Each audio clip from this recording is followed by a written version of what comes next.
The unreasonable woman. I couldn't help but marvel at her. Nearing our 50s, she shone with an unchanged glow in my eyes. It struck me that perhaps we needed to invest more in shared experiences, to fan the fading sparks back into a vibrant blaze. Yet, the warmth between us never truly faded. Glancing back towards the parking area, a brief moment of reassurance washed over me as I checked on my other prized possession, my car. Then, with a renewed grip on her hand, we ventured further along the dockside. The dock was alive with activity, from games of chance to an array of culinary delights and a spectrum of performers, jugglers, stilt walkers, singers, musicians, clowns, and even a mime, much to my disdain. Our day lacked a defined agenda. The essence was simply to be together, to bridge any gaps that had formed over time. Not that I believed our bond had weakened. Rather, I viewed our journey as a transition from the intensity of early passion to a sustainable warmth, a testament to enduring companionship.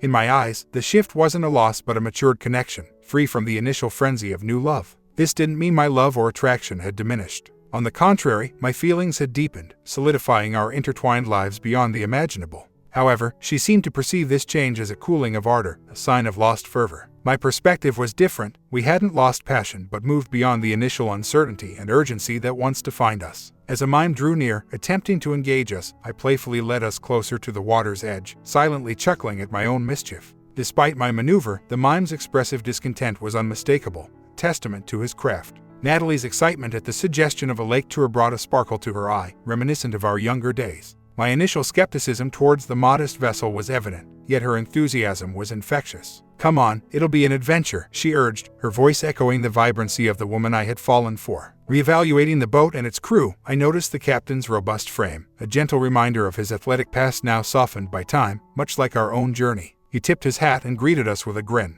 The slightly unkempt, oily hair and a smile that showcased less than pearly whites made me think more of a rugged adventurer than someone who'd instill confidence in their maritime skills. The only person who did less to assure me of our safety was his assistant. The fellow seemed to have a knack for mishaps. As he made his way up to join the captain by the deck's safety rail, he stumbled over thin air, nearly taking an unplanned dive into the waters below. And the vessel, named the Guppy, it looked like a relic from ages past, as if it had somehow survived since the times of tall ships and cannon battles. The thought of boarding it didn't appeal to me in the slightest. "Come on, Rob," she encouraged. "I need my brave husband by my side to fend off the perils of the ocean." "Fear not," the captain reassured. "We're just offering a brief tour of the lake's marvels, from secluded islands to historic shipwrecks. Ever venture near where the Edmund Fitzgerald sank?"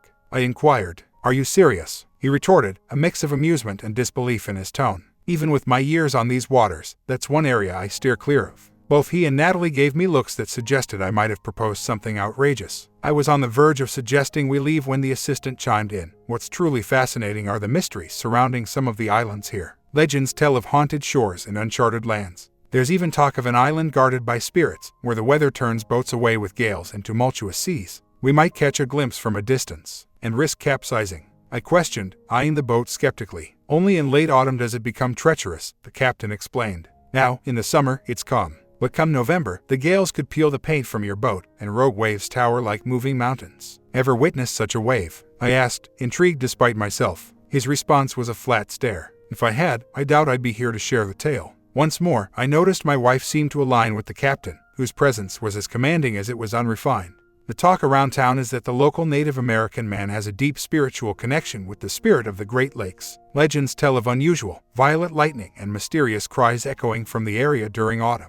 Some believe these phenomena caused the wreck of the Fitzgerald. There are whispers that the storm chased the ship from a certain island to where it eventually sank. So, while we might steer clear of the Fitzgerald's exact demise location, venturing close to the island might unveil some mysteries. I agreed to the journey, thinking if I'm to spend the next few hours with my disloyal wife, I might as well engage in something intriguing. Observing the already boarded passengers, it was a diverse group. Among them were 4 women in their mid-20s, already immersed in quiet conversations and laughter. 2 appeared quite ordinary, while the others fit more distinctive molds. One was a notably tall, athletic blonde, constantly checking her appearance in a mirror, presumably to ensure she remained the center of attention. The 4th friend seemed more self-conscious, opting for attire that was more concealing, yet chose a top that accentuated her figure, following a well-known trend among friends. Near this lively group was a man who seemed remarkably ordinary, much like how I'd described myself. Middle-aged, with a build and hair color that matched mine, he was just another person. Close by was a woman with a very light complexion, on her own and strikingly attractive without any makeup.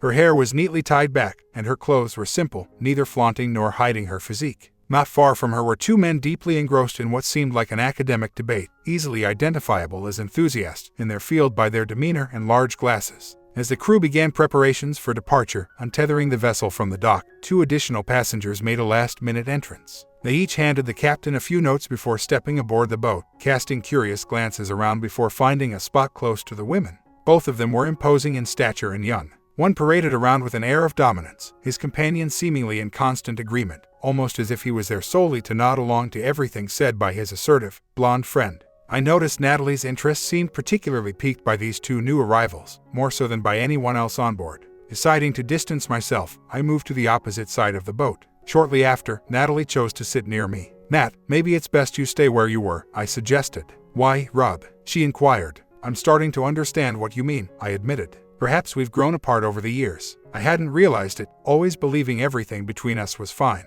I thought our love was unchanged, that despite aging, we remained the same people at heart. But we are the same," she countered. "Sure, we've made mistakes, prioritized the wrong things at times, but today was about rediscovering what's essential. We need more time together to rekindle our initial connection. We should leave the past behind and move forward together. I believe we've drifted, yes, but not so far that we've changed fundamentally." Looking at her, her sincerity was evident. She seemed genuinely invested in this plea, yet I struggled to grasp it fully. "If we've truly changed," I started, "then perhaps we should consider following Steve and Eddie's example." "Rob, we don't need to go down that path," she insisted. "Our situation is nothing like theirs. And while you may not talk to Steve, Edith is far from happy. Everything she's endured has taken a toll, aging her prematurely and leaving her joyless. We just need to reconnect with who we've become," she continued, embracing me and caressing my cheek as she did in our early days. A gasp escaped me, realizing how long it had been since she last made such a gesture. It's astonishing how meaningful these small acts can be. "There was something specific I hoped to discuss today," she mentioned. "But given our current mood, maybe it's best left for another time. Let's try to enjoy ourselves, see if the captain's scary Great Lakes tour can lighten the mood." "I'd rather we just talk about it," I said, feeling little patience for evasion. "I'm not in the mood for any games. I'd prefer to face any bad news head-on." "Rob, it's a complex thing. When two people spend years together, they sometimes live through things at different paces and so, what you're getting at is that we've drifted apart, just like you've been hinting all morning," I interjected sharply. "And to cut to the chase, you're tired of our routine and you're thinking of ending our marriage. And with the kids off to college, you figure now's as good a time as any." She gazed at me, shock painting her features. "Rob, why on earth would you assume I want that?" she questioned. "You need to understand, more than anything, I want us to stay together." She clasped my hands firmly, peering deeply into my eyes. "Rob, we've fulfilled our societal roles. We've raised two wonderful children. Yes, we've both slipped up here and there, but you're still the man I dream of growing old with." "I'm not seeing it," I confessed. "How can I stay married to someone who seems to always take someone else's side over her husband's?" "What are you saying?" "Rob, you're not envious of the captain, are you?" She chuckled, tightening her grip on my hands. "Rob, I was just about to say, we've brought up our kids, our mortgage is under control, and we've achieved this before even hitting 50. We're on the smooth path now, looking forward to what's next, but it seems we want different things. You seem set on continuing to save and work tirelessly for another 18 years until retirement at 65. "That's what most people do," I countered. She silenced me with a look. "And that's why most people end up either passing away or too worn out to enjoy life," she retorted sharply. "Today marks a new beginning for us, Rob. This isn't about me wanting a divorce. It's about me wanting us to rediscover each other. I want you to reduce your working hours and start taking those vacations you're owed. I want us to explore, go camping, and visit every unique place we come across. I want you to remind me why I fell in love with you, why all my friends find you charming and attractive. I want us to spend the rest of our days falling in love anew." Before I could respond, the boat, the Guppy, revved into life, pulling away from the dock. The movement wasn't as smooth as expected, but both the captain and his mate seemed well adjusted to it. As we distanced ourselves from the shore, the safety of land and my car, I began to adapt to the boat's unpredictable motion. "It's not a car," I reminded myself. "So, it's unreasonable to expect it to handle like one." Lake Superior is massive. It's the largest freshwater lake in the world by surface area, and it's also considered the largest true lake globally. The only lake bigger is the Caspian Sea, which, despite its name, is more of a sea enclosed by land, barely fitting the lake category. The sheer size of this lake means that if we were to get lost, it might take days or even weeks for anyone to find us, the captain explained. He elaborated on the lake's vast expanse, covering over 36,000 square miles, stretching across 3 states and even reaching into another country. "But don't worry, everyone," he continued with a smile. "I'm as familiar with this lake as I am with my own bathroom at home." This joke got a good laugh from many passengers, including Natalie, though I wasn't as amused. A couple of thoughts crossed my mind. First, the captain had a distinct, unpleasant odor, unlike his first mate, making me question his joke about knowing his bathroom well. Or perhaps, this immense lake was essentially his bathroom, which would explain the fishy smell. For the initial part of our journey, the captain kept us moving steadily in one direction, making minor adjustments according to the sun's position. His stories about the Great Lakes fascinated me more as we ventured further. The first mate, Gil, seemed preoccupied with the sky at times. The ride, which had started smoothly, became noticeably rougher about 80 minutes in. Initially, the sunny sky had been a welcome companion, but as clouds gathered, we were thankful for the break from the sun's intensity. However, the sky soon turned menacing with dark clouds. "I regret to say we need to cut our trip short," the captain announced. "We're nearing an island I mentioned earlier, known for its unpredictable waters. Even though it's not in sight, Superior is getting rough. I probably should have kept quiet about that island." At first, his dramatic tone seemed like an excuse for poor planning. How could a seasoned sailor ignore the weather? But Gil had obviously spotted the storm brewing. As the captain finished his announcement, lightning struck close to us, and large raindrops began to fall, prompting all passengers to seek shelter in the cramped lower deck. The atmosphere intensified, and our modest vessel was relentlessly buffeted by the elements. I couldn't help but admire the captain and Gil for their unwavering commitment to their duties. Their determination was the linchpin that prevented our craft from succumbing to the tempest. Allow me to clarify that thought. Perhaps it's more accurate to say the weather took a turn for the worse. Our small craft was mercilessly thrown about. Without the valiant efforts of our fearless crew, our vessel, which I'll affectionately call the Guppy, would surely have met its demise. Surveying the mix of fear and frustration etched on the faces of my fellow passengers, it was evident we were all questioning our decision to board the Guppy. Echoes of my own apprehensions were voiced by others. The boat's condition seemed dubious at best, and the captain's aroma was distinctly marine. Gil seemed hopelessly out of his depth. Yet, here we were, entrusting them with our lives. "I'm considering legal action," declared one of the passengers. "And who exactly would you sue?" retorted another, whom I had pegged as an average Joe. "The captain likely owns this vessel, and judging by appearances, this boat constitutes his entire estate. Should the boat founder, what compensation could you possibly claim? Ownership of a submerged relic. Then you'll be saddled with hefty fines for environmental cleanup to protect the lake's ecosystem and such," interjected a particularly insightful passenger. His companion, too overwhelmed to respond, hastily made his way to the galley sink, where he noisily relieved his stomach. Though he was the only one to physically succumb to nausea, the sentiment of discomfort and unease was universally shared. As the vessel pitched and yawed, crashing into the swells, collective screams and pleas for deliverance filled the air. "Are we close to that island you mentioned?" I inquired, consumed by fear. "No," the captain replied. "It's at least 30 minutes away." Time and my perception of it spiraled into chaos. Glances at my watch suggested eons had passed when only minutes had actually elapsed. The boat's movement became erratic, defying the natural rhythm of the sea. At times, it seemed to climb vertically before plunging downward at alarming angles. We were flung against cabin walls, as if at the mercy of a vindictive force. Natalie clung to me, seeking comfort in the midst of turmoil. Our exchange was less of a dialogue and more a frantic exchange of words, each trying to find solace in the other's voice amidst the chaos. We'd ricochet against a wall, and I'd exclaim, "Wow, that was a big one." Then we'd find ourselves sliding to the ground, and I'd shout, "They're pushing us onward." I tried to maintain a courageous demeanor, more for her sake than my own. I did notice, however, that many of the men were openly expressing their fear. The strong, built guy was yelling as if he were terrified. I couldn't really blame him, though. He was young and fully aware of the grim reality that we might not make it. Expressing our fears seemed to be a healthy outlet. The so-called nerds were yelling, too. The women's voices were just as loud, matching the strong man's volume. Then I noticed something. A guy who resembled me was doing exactly what I was doing. He was scouting for the safest spots on the boat to hold on to, ensuring with each shift of the boat, he was a bit safer. The single woman was doing the same, which surprised me more than anything else. Soon after, my attention was snapped away as the boat struck something solid, and a massive tearing sound drowned out all other noises. Looking across, I saw a huge hole torn open in the side, with water gushing in. "We need to get out of here," I yelled. "Everyone, back up on deck. With a breach that size, this ship's sinking." As soon as the words left my mouth, the muscular guy made his way past others, flung the door open, and dashed onto the deck. I helped a couple of the others to their feet, including Natalie, and we all made it onto the deck. The captain hadn't made us wear life jackets, so I started searching for where they might be stored. "What now?" asked the muscular guy, panic evident in his voice. "I'm looking for the life jackets, just in case we end up in the water," I answered. "Yeah, same here," he said, beginning to search through cabinets. The captain and Gil were occupied with trying to patch the hole and contact anyone via the ship's radio for help.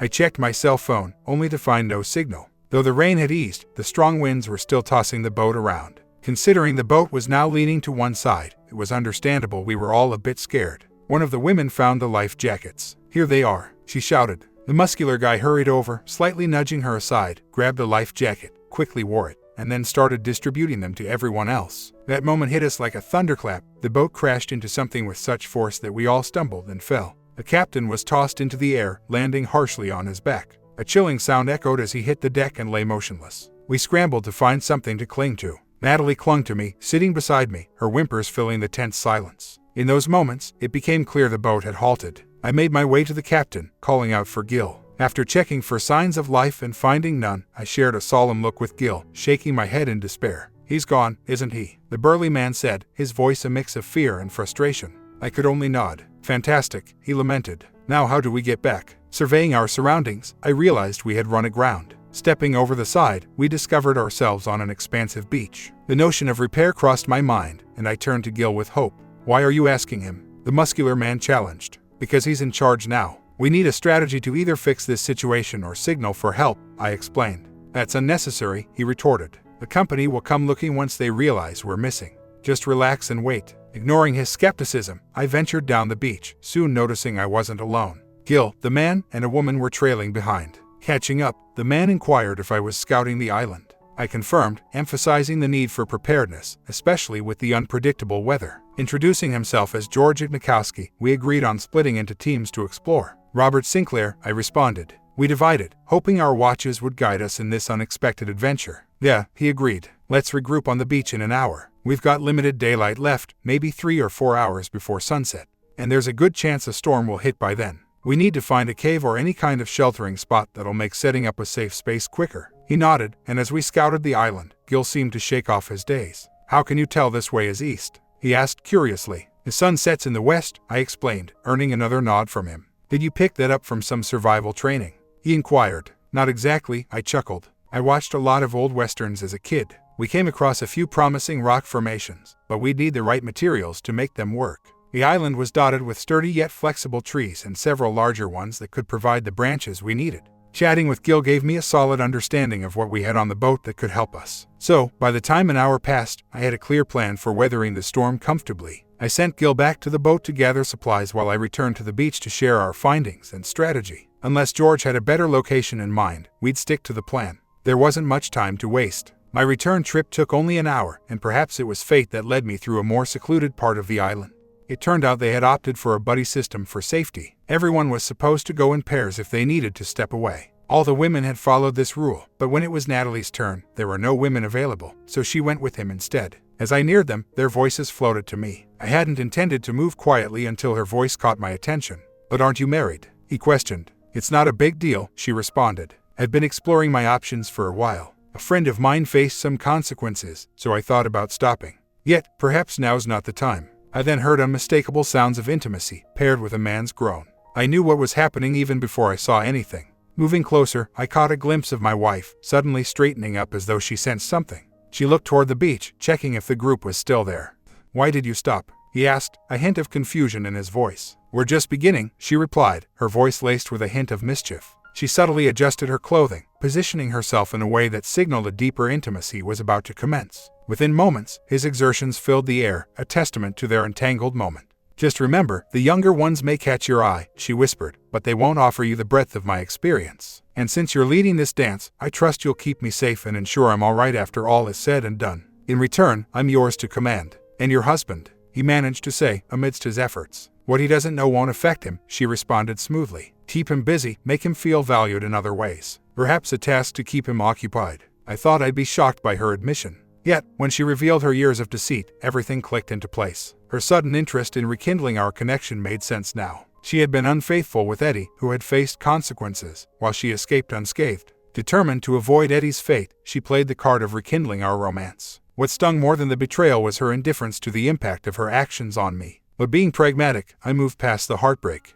There were bigger concerns at hand. Leaving the woods behind, I approached the beach from a new angle and encountered George and his companion. They shared their findings, a small cave and berry trees, but nothing sufficient for shelter against the impending storm. We found a natural shelter. I began detailing our plan to use tarps and ropes for protection against the weather, but was abruptly interrupted. "No, we've decided on a different approach," announced a newfound leader, backed by the agreement of others. We held a vote. I'm taking charge now. The group's decision was clear, marking a new direction for us all amidst the unfolding challenges. So, we don't have a say in this? George inquired. It wouldn't have made a difference, the strong man replied. There's just 4 of you against 9 of us. Besides, if we don't get rescued by tonight, which I'm convinced we will, we'll stay on the boat. Why bother building anything when the boat's right there? George and I just exchanged looks and walked towards the spot I had chosen. Hey, the strong man called out. Where do you think you're going? The storm's brewing, I said. We can't afford to waste time arguing. But I'm leading here, he protested. We didn't choose you. You don't lead us, George countered.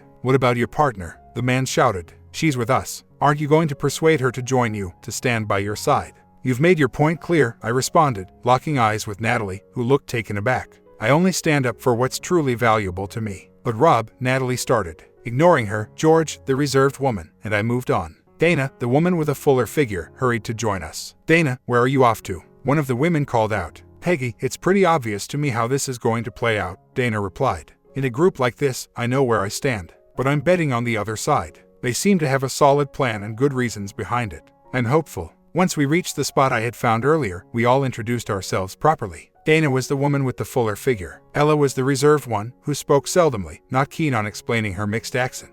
She described herself as a mix, with a diverse heritage that included African, Latino, and Irish roots. Ella had grown up in London, worked as a librarian, and was quite proud of her profession.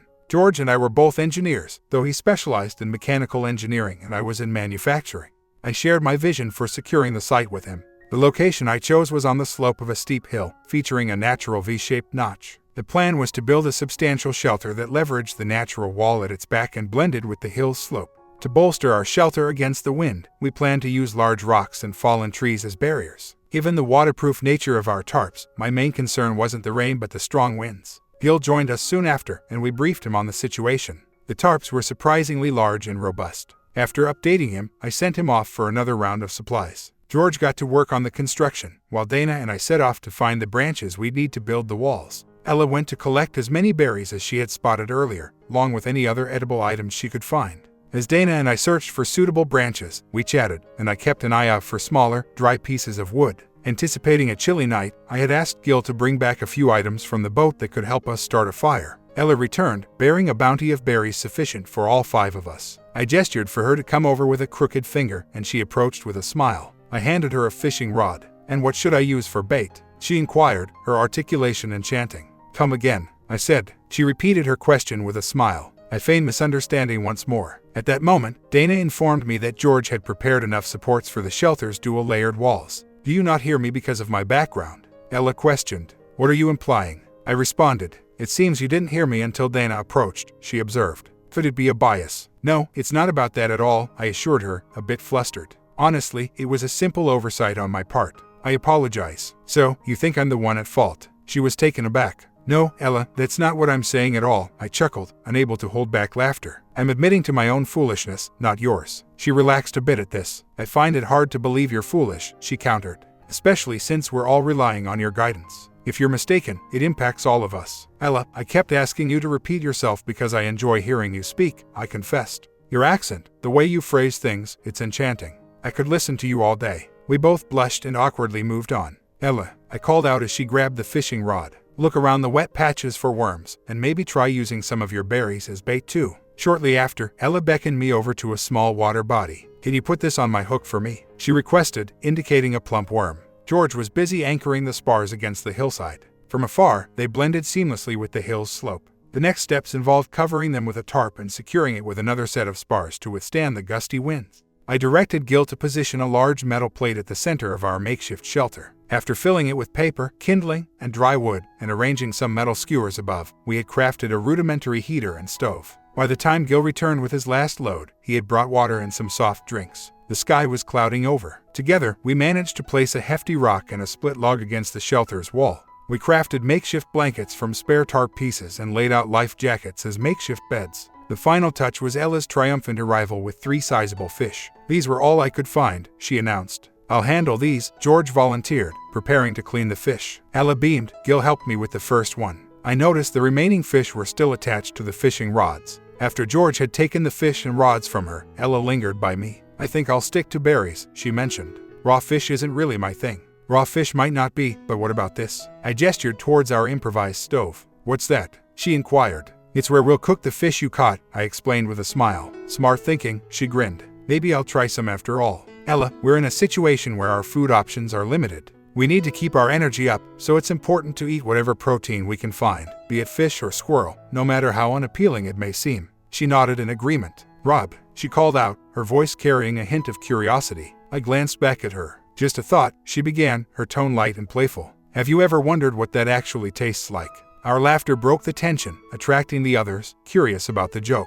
But before we could share the laugh, the first drops of rain interrupted us. We retreated to our makeshift shelter, keeping the entrance open just enough. It took a few attempts, but I managed to light a fire. The glow from the flames in the entrance provided us with light as I carefully cooked the fish George had prepared over the fire, turning it gently to cook evenly. The aroma of the cooking fish filled the shelter, a welcome change from the damp air outside. As the fish cooked, we shared stories about ourselves, with Dana eager to learn more. I'm actually feeling okay, all things considered, she commented. But why didn't we stay with the boat during the storm? I explained the boat's precarious position and the risk of it sinking if the storm worsened. So, it could have ended up at the bottom of the lake, she asked, concern in her voice. Exactly, and the lake is deep, added Gil. Ella then asked about my wife, which led to a moment of silence. I took a deep breath. Natalie and I were supposed to reconnect today. However, earlier, I discovered she hadn't been truthful. She admitted to being unfaithful for years. So, regardless of whether we're stranded here or find our way back, my marriage is over. It wasn't a newfound desire for closeness that drove her, it was guilt and the fear of being caught.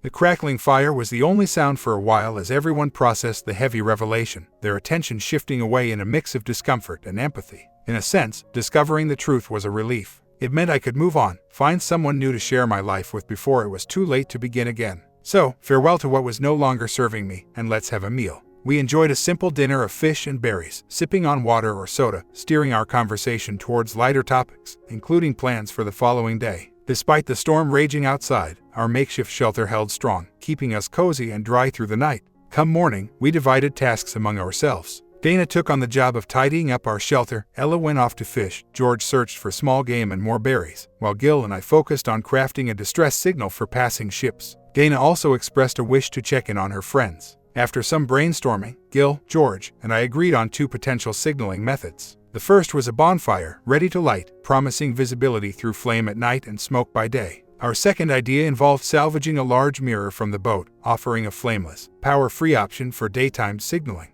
Our first mission was to retrieve the mirror. Approaching the beach, we initially wondered if everyone was still aboard the ship. Instead, we found them clustered for warmth. Despite the morning chill, they seemed hopeful for the day's warmth. Then, it became apparent, the boat was missing. Their attention shifted to us as they realized the boat had sunk. Natalie and a couple of others approached us, looking worse for wear. Why didn't you warn us the boat would sink? One of them accused. You must have known. Ignoring their questions about our dryness, Natalie attempted to address a personal grievance, hinting at a misunderstanding between us. I redirected the conversation to our immediate task, checking the boat's remains, assuring them we'd share whatever food we had upon return. Their surprise at our mention of food was palpable, with one accusing us of hoarding the boat's supplies. Absolutely not, Gil responded. There's more than enough here if you know where to look and if we cooperate. Then show us how, Mr. Muscles demanded. We've got tasks at hand, I interjected. Since you're leading, you ought to step up and plan ahead. Plus, if I recall correctly, the forecast mentioned more rain today. How do you propose we cooperate? Inquired one of the quieter ones. Each of us has a role, contributing to different aspects, I explained. While some clean our living space, others gather food, and a few of us will try to devise a method to signal passing ships. It seems you've chosen all the capable ones for yourself, Mr. Muscles complained, leaving me with the less helpful ones and the quiet folks. I expected more from them, given their reputation for intelligence, yet their knowledge seems limited to pop culture and fantasy novels. It's unfair. We should merge our groups once more. I'll see what our group thinks over lunch, I offered. Why not decide now? He pressed. Because we operate democratically, I explained. We discuss and then act on the best ideas. Everyone's input matters. Why do you all look so unaffected? Asked a disheveled woman, her appearance marred by smeared makeup and exposure to the elements. Our shelter is both dry and shielded from the wind, Gil informed.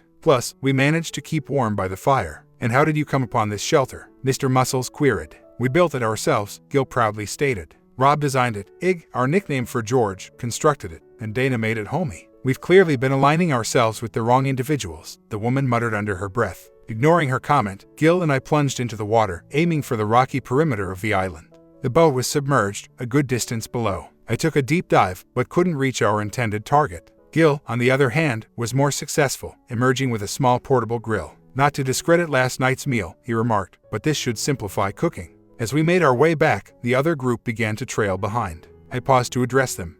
Less than a day ago, you all made some regrettable choices, I began. It's a miracle we didn't all end up at the bottom of the ocean when the boat sank. I'll see what our group thinks about reuniting. We'll keep you posted. Natalie was trailing behind me. Where are you headed? I inquired. With you, she replied. We're married, aren't we? With as much detachment as I could muster, I responded. Yesterday, while you were betraying our trust with him, you said what I didn't know wouldn't harm me. You were mistaken, Nat. I am aware now, and it hasn't affected me as much as you might think. I'm ready to move on from you and what happened. Once we leave this island, we're through. We're getting a divorce. She stood there, stunned, as Gil and I walked away. In the days that followed, our interactions with the other group were scarce. My group thrived. We repurposed several pieces of tubing from the ship to fashion improvised snorkels, allowing us to dive deeper and retrieve the mirror among other necessities. The only real updates came from Dana, who visited her friends daily, returning with distressing tales. The other group was reportedly on the verge of starvation and desperation. Troy, the muscle-bound man, had become a dictator of sorts, controlling his group with fear. The women, except for Natalie, were all eager to join our group but feared Troy's reaction.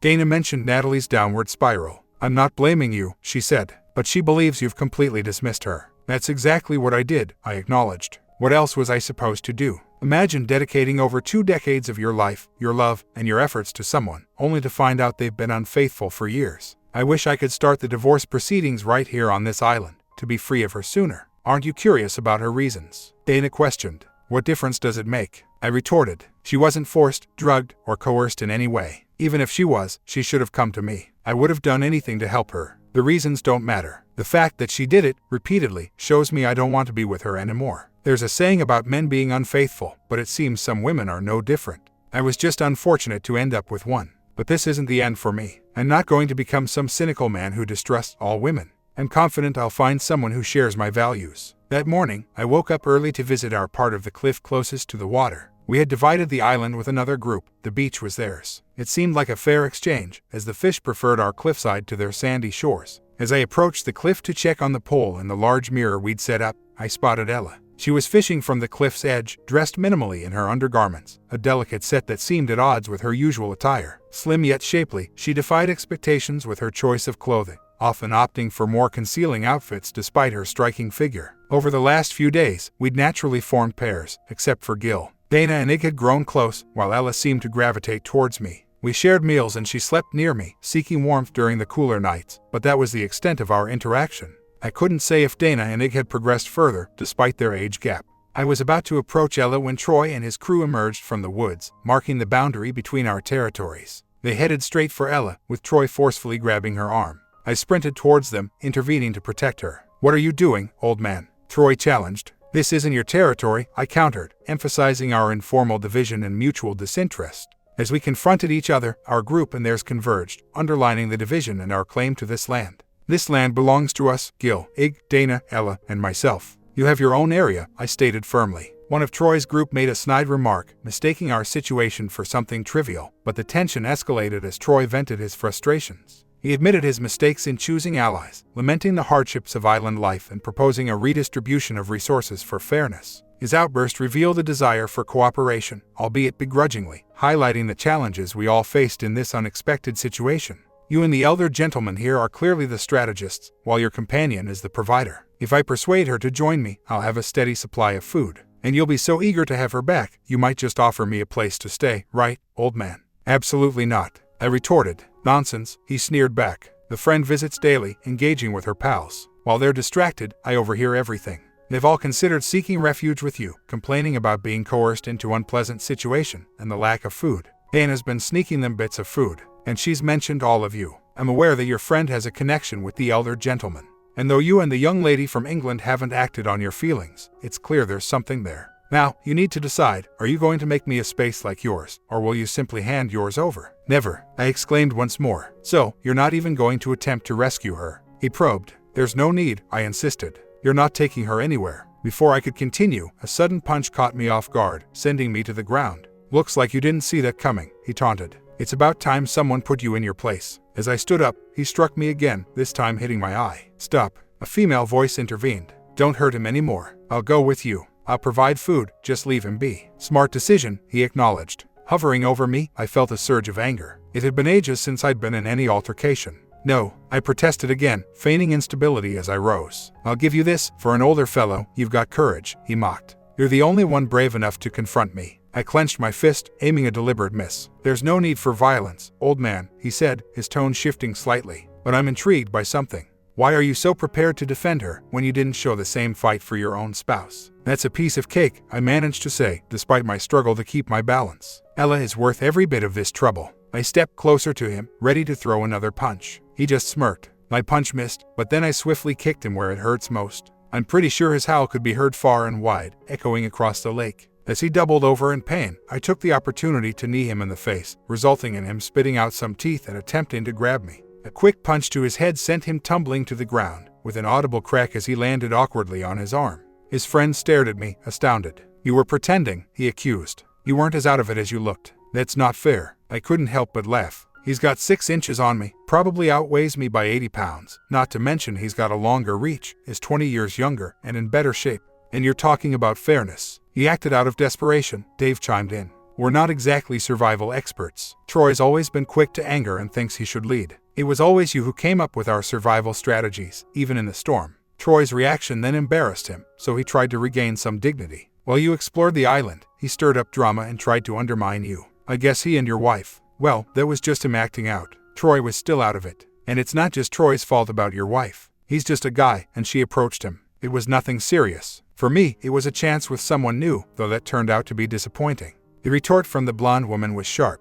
Enough, Dave, she snapped. Dave's comeback was dismissive. Been there, done that, and it was nothing special. The blonde woman, looking less impressive without her makeup, just scowled. At that moment, Troy began to stir. Man, are you okay? Dave asked him. My, they're killing me, Troy whimpered, sounding miserable. Dave took a step back at the suggestion of a closer inspection. Maybe Natalie should check that, Dave suggested, a jab at their previous encounters. He glanced at me, adding, no offense. I shrugged it off. What Natalie does is her business, not mine, I stated nonchalantly. Meanwhile, Ella approached, drawing attention with her striking appearance, her hair now loose and flowing like a dark cascade down her back. Her top seemed too small for her, struggling to keep everything in place as she moved, capturing Troy's attention more than he'd like to admit. When Troy tried to rise, a sharp yell escaped him, so intense he almost blacked out.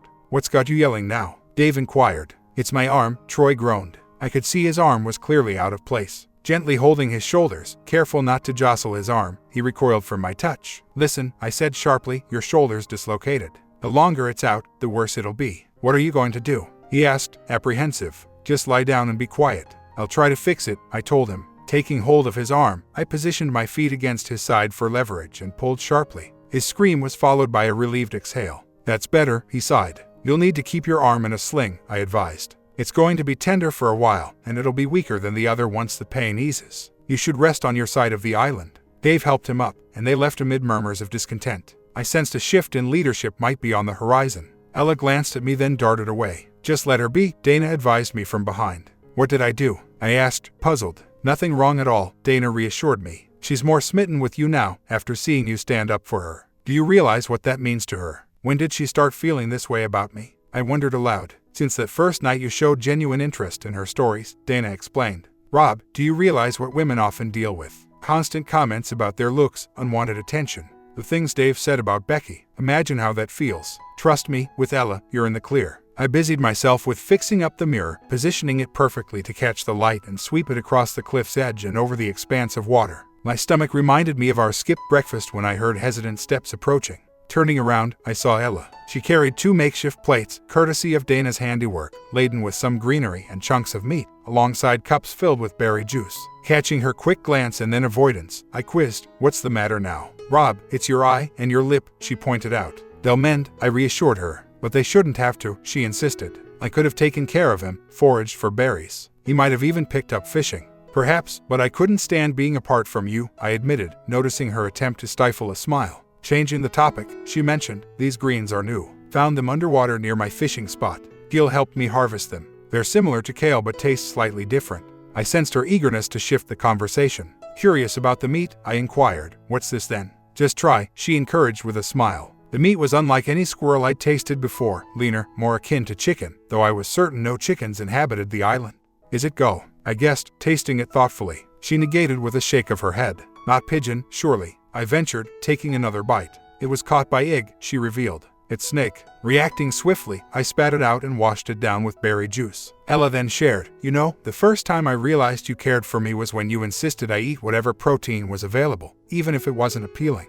You were so concerned about my well-being. So, I'd like you to eat the snake, for me. It's nutritious, if not tasty. That moment marked a silent pact between us. Without words or formal declarations, we became a pair, inseparable from then on. In our new community, we couldn't keep food fresh for long, so we shared our surplus with another group nearby. The first time we arrived with a bounty of grilled fish and vegetables, they swarmed the offerings, eagerly consuming everything without the concept of sharing or cooperation we were accustomed to. They acted individually, each taking as much as they could. A few days later, Ella and I were on the cliffs, her fishing while I watched. Each morning, she would wash her clothes in the cool, clear water, letting them dry in the sun as she fished in her simple attire. By the time her clothes were dry, she usually had caught enough fish for the day. After dressing, she would rinse her minimal clothing. Since becoming closer, Ella and I hadn't taken our relationship to the next level, but our affection had grown through frequent, tender kisses. That morning, as she fished and occasionally smiled at me, I sensed we were on the brink of sharing a deeply intimate moment, lying in the grass and savoring each other's company. As I watched her, she casually adjusted her clothing, inadvertently drawing my attention in a way that heightened the moment between us. It felt like in an instant, our connection deepened, transcending physical space, and we were lost in each other's embrace, sharing a moment of profound intimacy. Just then, our attention shifted to a distant object at sea. Ella noticed it first, and soon we were both trying to signal a small boat approaching the shore. Our friends joined in the excitement, though in the rush, Ella remained as she was, which drew a surprised reaction from one of our friends.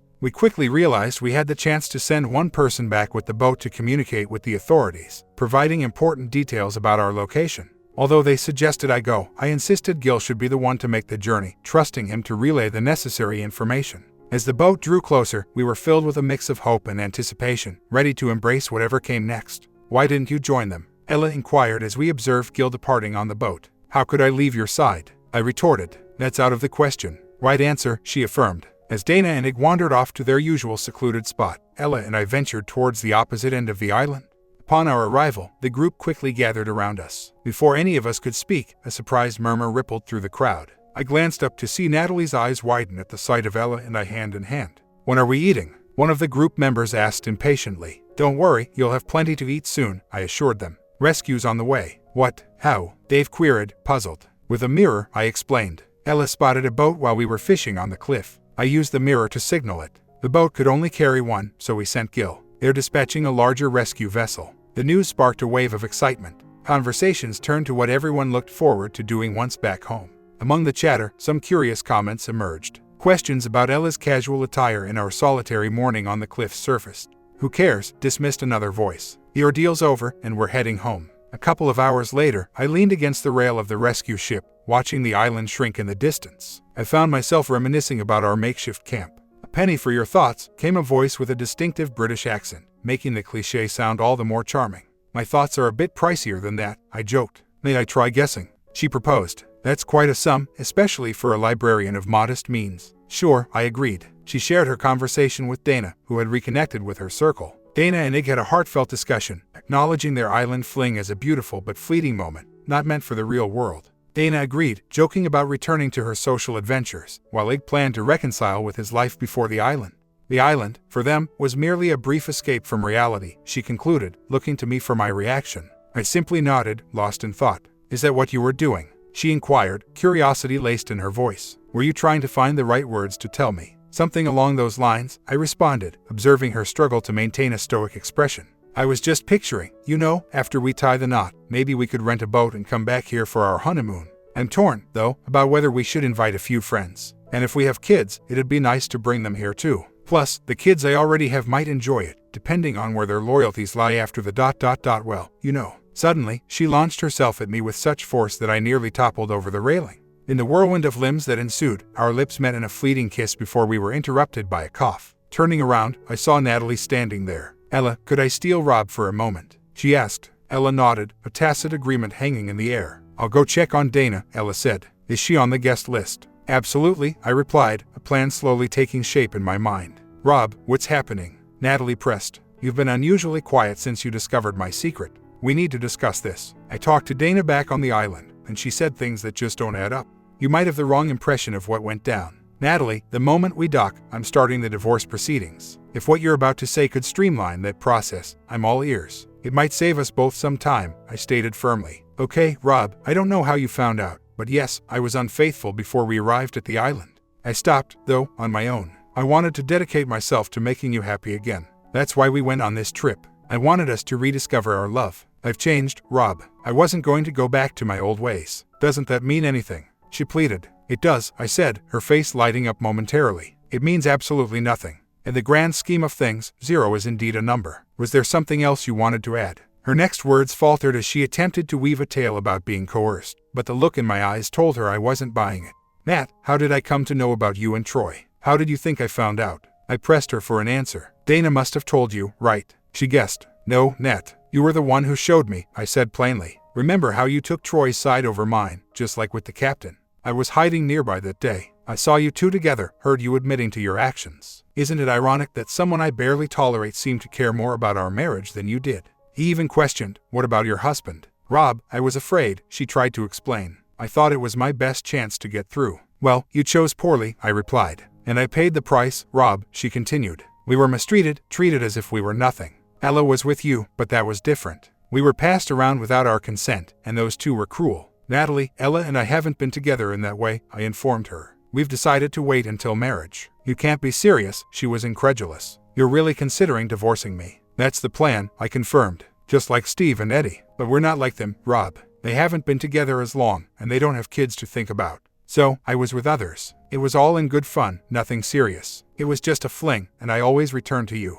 I made sure it was discreet and never involved anyone we knew. And I was unmoved. So, it's partly your fault too, she retorted. I've been waiting on you for 20 years. Stuck at home while you worked. I was bored, felt insignificant. Save it for Oprah or Dr. Phil, I cut her off. After we're divorced, write your book, go on The View, but spare me the excuses. It's such a tired story. I worked hard every day to provide for us, to buy the house and car you wanted.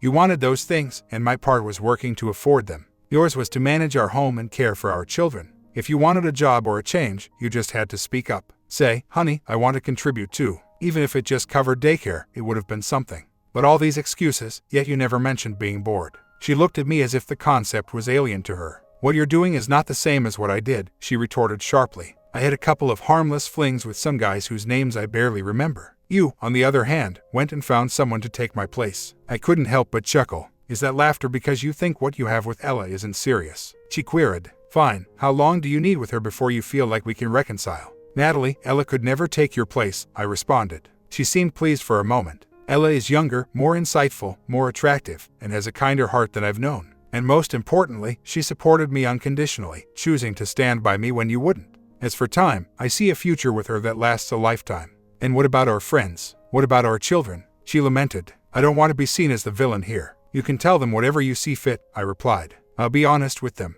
Once we reached the shore, the urgency of our situation became clear. I had already informed Natalie of my intention to retain the house, prompting her to make alternative living arrangements. Lacking the financial means for the mortgage without a job or significant support from me, she agreed to move back with her parents and scheduled a day to collect her belongings. I drove home and reached out to the same divorce attorney a friend had recommended, aiming for a settlement that would be fair but not overly generous. Meanwhile, Natalie took a different approach, involving our children with unfounded stories and securing her own legal representation to contest every agreement I suggested.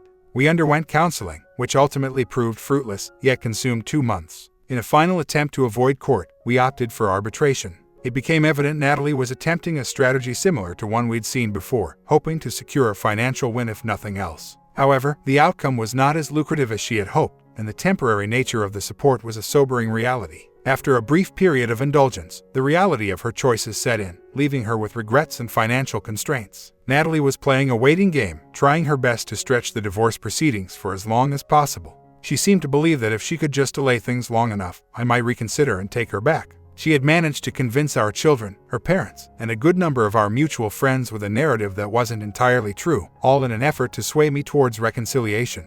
I found myself pleading with her to consider one of my settlement proposals, just to bring an end to it all. Even the mediator was getting tired of Natalie's antics. In an attempt to make some progress, he directly asked her what she wanted, hoping we could start from there. But Natalie's demands were far from reasonable, including an exorbitant sum of money that was way beyond my earnings. Her unrealistic demands led the mediator to notify the judge, and we were sent to court. Little did Natalie know, the courtroom would not be her stage for victory, but rather the backdrop for her unraveling.